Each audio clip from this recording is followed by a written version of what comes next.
नमस्कार, आप देख रहे हैं एसकेपी लाइव न्यूज। नालछा नगर में हिंदू जागरण मंच के आमंत्रण पर लेखक सूर्यपाल सिंह सिसोदिया नालछा पहुंचे। नालछा नगर के सामुदायिक भवन में एक कार्यक्रम का आयोजन किया गया, जिसमें हिंदू जागरण मंच, हिंदू युवा शक्ति, प्रेस क्लब नालछा, ग्राम पंचायत सभी संगठनों के द्वारा प्रतीक चिन्ह देकर उनका स्वागत किया गया। भारत माता के चित्र पर माल्यार्पण कार्यक्रम कर कार्यक्रम का शुभारंभ किया गया। देखिए खबर एसकेपी लाइव न्यूज पर।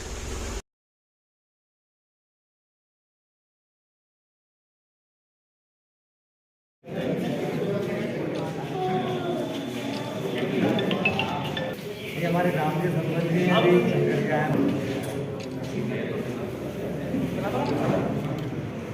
हजारों कमेंट्स में जब मैं पढ़ने लगा, कई सारे हजारों कमेंट्स से ज़्यादा ऐसे कमेंट्स थे जिसमें लोगों ने कहा अरे मेरे घर में अंबानी का उदाहरण इतना बड़ा धनाधिपति है, लेकिन आप उनको देखो संस्कृति से जुड़े हुए हैं वो।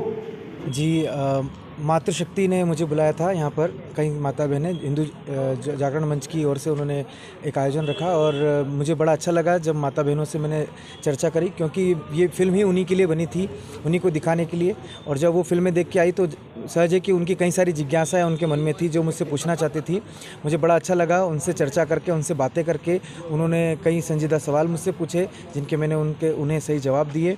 और समाज को लेकर, संस्कृति को लेकर, कल हमारे जो है जहाँ हम चूक कर रहे हैं वो विषय उन्होंने मुझसे पूछे और मैंने उनके उत्तर दिए। तो मुझे काफ़ी अच्छा लगा, क्योंकि जब तक हम फेस टू फेस किसी विषय की चर्चा न करें तब तक हम उसके सही मायने या सही अर्थ नहीं निकाल सकते हैं। तो मुझे बड़ी खुशी हुई कि आप लोगों ने मुझे निमंत्रण दिया और मैं यहाँ आया। और जो है सबसे बड़ी बात कि जिन माता बहनों ने फिल्म देखी उनके साथ मुझे रूबरू बात करने को मिला, ये मेरे लिए काफ़ी हर्ष का विषय है। देखिए, हमारी फिल्म जो है केरल की कहानी पर बेस्ड थी। केरल में जिस तरह से लड़कियों को बरगलाकर सीरिया और यमन भेजा गया, ये उसका मूल विषय था। लेकिन ये कहीं न कहीं जो पूरे देश या समाज में जो है जो फोर्स कन्वर्जन का काम चल रहा है, जो बहला फुसला के, जो झूठ बोल के जो कन्वर्जन का काम चल रहा है, हमने उसको भी हाईलाइट किया है। और ये सभी जगह हो रहा है, मतलब सिर्फ केरल में नहीं, हम बोल रहे हैं पूरे भारत भर में हो रहा है। तो और ये सच है, क्योंकि जैसे हमने ट्रेलर डाला था, उस ट्रेलर के नीचे हज़ारों कमेंट आए। उन हज़ारों कमेंट में कई सारे कमेंट वो थे कि कोई व्यक्ति बोल रहा था मेरे यहाँ की घटना है, मेरे पास की घटना है, मेरे उधर की घटना है। तो ये सब चीज़ें हुई है। तो जो आप कह रहे हैं ना कि लड़कियां फिर भी ऐसा कर रही है, तो मैं ये कहूँगा कि क्या है ना, हम कहीं ना कहीं हमारी चूक रही है उन्हें समझाने में या उन्हें बुझाने में, कि कहीं ना कहीं हम अपने संस्कृति का उनको सही ज्ञान न दे पाए, जिसकी वजह से वो जो है विमुख हो रही है और दूसरे पथों पे जा रही है। तो उसमें एक जो समस्या तो हमारी भी है ना। और दूसरा ये है कि हमारा उद्देश्य था उस सच को सामने लाना, जिससे कम से कम लड़कियां जागरूक हो। जब वो कहीं इस तरह के ट्रैप में फंस रही होगी तो उन्हें कम से कम इस फिल्म देखने के बाद ये तो ज्ञान होगा कि अरे ये एक प्रकार का जाल है जिसमें मुझे फंसाया जा रहा है। तो कम से कम वो जाल में फंसने से बच जाए। और अगर हमने कुछ माता बहनों की जीवन बचा लिए तो हमारे लिए हमारी फिल्म की सफलता होगी। बॉक्स ऑफिस पर हम कितना कमाते वो हमारी सफलता नहीं है। अगर हमने कुछ बच्चियों को गर्त में जाने से बचा लिया, उनके भविष्य को बचा लिया, उन परिवारों के भविष्य को बचा लिया, तो ये हमारे लिए हमारी फिल्म की सफलता कही जाएगी। आप बहुत अच्छा काम कर रहे हैं, जागरूकता का काम भी है। और उन बच्चों को क्योंकि एक बच्चा जब पैदा होता है, उसके जब वो 18 साल की बालिका तक होती है, 18-20 साल तक जब पहुंचती है, इतना वर्ष परिवार उसको अपना समय देता है। एक उसको पाल पोस के बड़ा करना, एक माँ जब माँ बनती तभी उसको अपनी माँ बनने का एहसास पता चलता है। जैसे हमारी फिल्म में भी एक सीन है, आखिरी में जब वो फ़ोन करती है अपनी माँ को, तो वो कहती है कि बेटा तू माँ बन गई, तुझे कैसा लग रहा है? अब पता चला माँ बनना क्या होता है। तो जो माँ बनने का जो भाव है, जो माँ बनने की वेदना है, वो माँ बन के पता चलती है। तो हमारी फिल्म में ये भी यही कहा गया है। और ये जो विषय है कि माता बहनें जो है वो 18 साल या 17 साल की जो बालिका है, वो 17 साल अपने परिवार माता पिता के बीच में प्यार से बिताती है, और फिर एक छोटे से बहकाव में आकर वो उन्हें छोड़कर चले जाते हैं। तो सोचिए वो उस परिवार के ऊपर क्या बीतती होगी जिसने अपने 17-18 साल उसको परवरिश में दिए।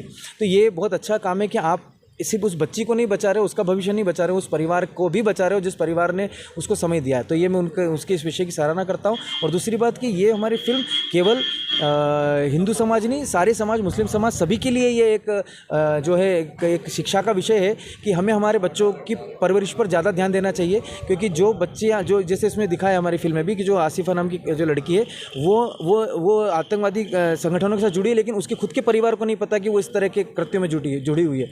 तो मुस्लिम परिवारों के को भी मेरा संदेश है कि वो भी अपने बच्चों पर विशेष ध्यान रखें और उनको एक्सट्रीमिस्ट ग्रुप में जुड़ने से रोकें, ताकि वो उनका भी परिवार जो है सुरक्षित रहे और वो भी जो है अच्छे से समाज में रह सके। हिंदू जागरण मंच काम करते रहिए और जो है जागरूक करिए बालिकाओं बच्चियों को, उन्हें शिक्षा अपनी जगह है, लेकिन एक जो है सामाजिक शिक्षा जो परिवार में दी जाती है वो भी आप लोगों को देना पड़ेगी, तभी चीज़ें समझ पाएगी। क्योंकि जो दूसरी शिक्षाएं वो तो व्यावसायिक है, आप पढ़ लिख के नौकरी करोगे उसके लिए आपको पढ़ाया जा रहा है, लेकिन एक जो नैतिक शिक्षा है, जो सामाजिक शिक्षा जो घरों में दी जाती है वो एक अलग होती है। तो आप अगर कभी कभी ऐसा होता है कि घर में वो चीज़ों में कहीं कमी रह जाए तो वो कमी आप लोग पूरा करिए, और जो आप कर रहे हैं बहुत अच्छी बात है। सिर्फ बालिकाओं को रेस्क्यू करके लाने तक सीमित नहीं रहिए, आप जब भी आपको समय मिले ये जो छोटी बच्चे हैं उनकी काउंसलिंग करिए, उन्हें गुड टच बैड टच के बारे में बताइए, उन्हें जो है बताइए कि क्या क्या जो है और सामाजिक चीज़ें ऐसी होती जिनसे उनको बचना चाहिए, जहाँ पे वो गलतियाँ कर सकती है। तो अगर वो पहले से इन सब चीज़ों से अवेयर रहेगी तो मुझे लगता है कि आगे वो कभी भी जो है किसी की कुचक्र में फंसने नहीं पाएगी। तो आप जो कर रहे प्रयास बहुत अच्छा है और आगे भी आप ऐसे प्रयास करते रहिएगा। सर आपका शुभ नाम? मेरा नाम है सूर्यपाल सिंह, मैं धार का रहने वाला हूँ, पूरे धार शहर का रहने वाला हूँ, पर धार जिले का रहने वाला हूँ, और अब तो मैं पूरे मध्य प्रदेश और पूरे भारत का रहने वाला हूँ। तो आप मुझे जो है पूरे भारत का कहिए।